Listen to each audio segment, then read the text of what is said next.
ও আসেনি তো কি হয়েছে? আমার কাছে আর 1 ঘন্টা সময় আছে। যে করে হোক আমার জন্য একজন পাত্রী জোগাড় করে আনো।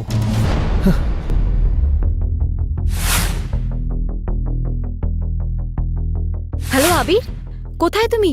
আজ তো আমাদের বিয়ে। না, আমি আসছি না।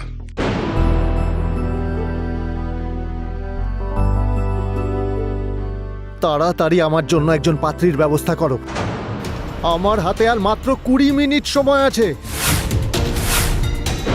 আপনি কি আমাকে বিয়ে করবেন? হ্যাঁ, চলুন।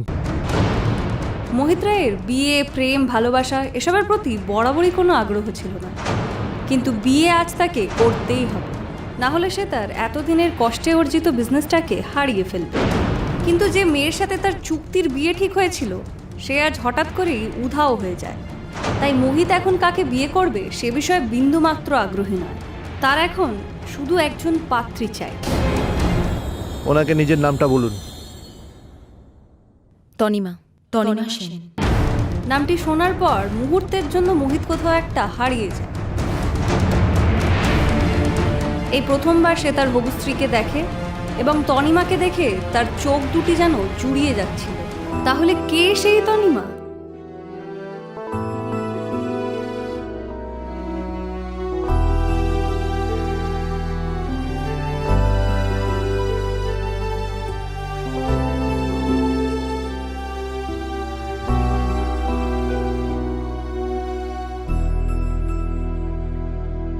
আপাতত এই পর্যন্তই। গল্পের পরের অংশ শুনতে চাইলে এক্ষুনি ডাউনলোড করুন পকেট FM।